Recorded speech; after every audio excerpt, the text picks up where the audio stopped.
Bien-aimés dans le Seigneur, membres de la communauté SEPCO, bonjour. Je suis votre humble serviteur, révérend pasteur Gilles Nzikita Massamba, pasteur des districts de la SEBECO Bandondoville et provincial du Kwilu. Mais ici, je viens vous parler en qualité du coordinateur national du ministère des formations professionnelles et apprentissage des métiers. J'ai la joie de vous annoncer que la SEPCO, par la bénédiction du secrétaire général et représentant légal, le révérend Anderson Mouimboudouena, vient d'obtenir les mandats de gestion ou les arrêtés du ministère des formations professionnelles et d'apprentissage des métiers. Parmi ces arrêtés que la SEPCO a obtenus, nous avons premièrement l'arrêté portant octroi du mandat de gestion. Donc la SEPCO est dans les droits maintenant, conformément à cet arrêté 588, d'organiser les centres de formation professionnelle à travers nos églises, partout où la SEPCO est implantée.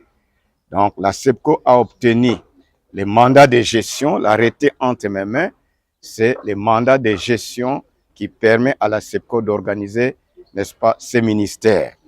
En plus du mandat de gestion, la SEPCO a obtenu également l'arrêté portant création des bureaux gestionnaires, notamment le bureau de la coordination nationale du ministère des formations professionnelles et d'apprentissage des métiers, les bureaux, n'est-ce pas, provinciaux dans la province du Congo central, la ville-province de Kinshasa, la province du Kwango, la province du Kwilu ainsi que la province du Mai-Ndombe.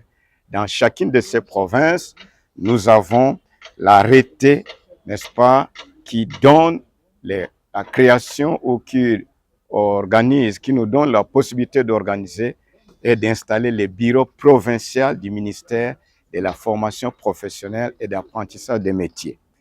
Nous avons, en plus de ces bureaux provinciaux, de ces 5 bureaux provinciaux, nous avons également l'arrêté portant création et fonctionnement des bureaux de coordination sous-provinciale. Au total, 33 bureaux de coordination sous-provinciale doivent être organisés partout où la SEPCO est installée, notamment dans ces 5 provinces que je viens de citer. Et nous avions mené les démarches et le secrétaire général a écrit auprès du ministre, n'est-ce pas, de tutelle, qui nous a donné ces arrêtés-là. Et le secrétaire général a nommé votre serviteur comme coordinateur national des formations, du ministère des formations professionnelles et d'apprentissage des métiers. Et ces centres doivent être organisés à travers nos églises.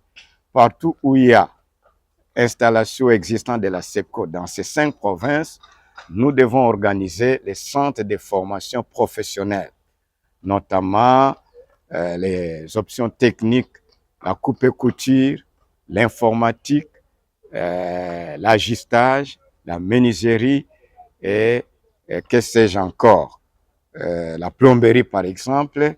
Nous devons organiser ces centres-là. Dans chaque bureau de la coordination provinciale, nous devons engager, en plus du coordinateur provincial, 53 agents. Et donc, le total fera 54 agents par bureau de coordination provinciale. Au bureau de la coordination nationale, il faudra aussi 54 agents, dont le coordinateur national. Dans chaque bureau de coordination sous-provinciale, il faudra avoir 47 agents.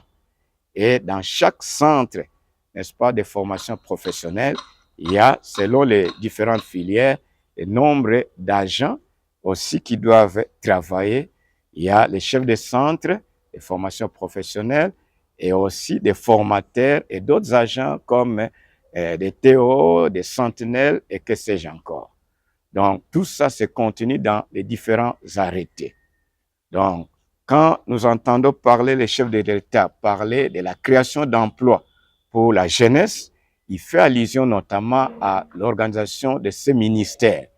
Et la SEPCO vient d'obtenir les arrêtés lui permettant d'organiser, n'est-ce pas, ces ministères.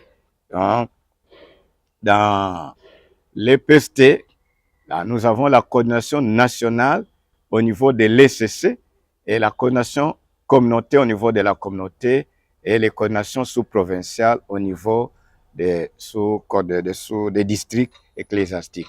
Mais pour ces ministères, nous avons la SEBECO a une coordination nationale à elle seule, conformément aux arrêtés que nous avons obtenus, les coordinations provinciales dans chaque province, comme je venais de le dire, et les coordinations sous-provinciales qui vont, n'est-ce pas, coordonner les activités des centres de formation professionnelle. Ce que nous demandons à tous nos fidèles et à tous nos pasteurs de districts, pasteurs des églises locales, partout où la SEPCO est installée, notamment dans ces 5 provinces que je viens de citer, nous devons encadrer la jeunesse.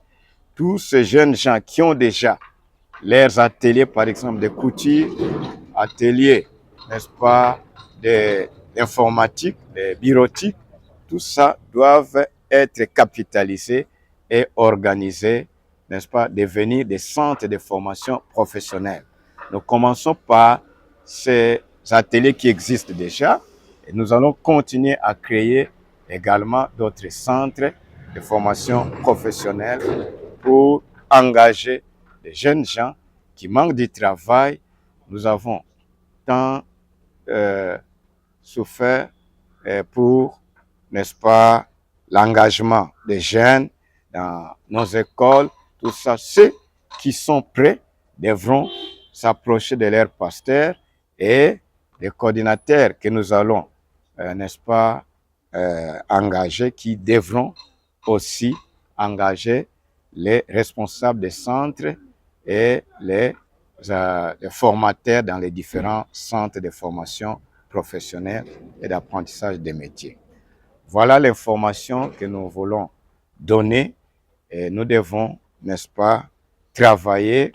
Et nous avons les arrêtés, mais il faut maintenant installer, organiser là où se trouvent nos églises locales et au besoin engager les jeunes qui vont travailler dans ces différents bureaux de coordination sous-provinciale, de coordination provinciale, qui dans les différents centres de formation professionnelle. Et ces agents-là qui seront engagés vont, disons, constituer les dossiers et que nous allons faire soumettre, n'est-ce pas, au contrôle en vue d'une mécanisation éventuelle. Voilà plutôt l'information que nous venons mettre à la disposition de toute la communauté. Et nous sommes là. Ceux qui veulent des amples informations, ils peuvent s'approcher au secrétariat général et également partout où seront installés ces bureaux provinciaux pour des amples informations et pour l'éventuel engagement des différents jeunes qui devront travailler dans ces ministères. Donc, nous avons maintenant une convention de la SEPCO pour ces ministères de formation professionnelle et d'apprentissage des métiers. Nous sommes à votre disposition pour toutes les informations éventuelles. Merci beaucoup.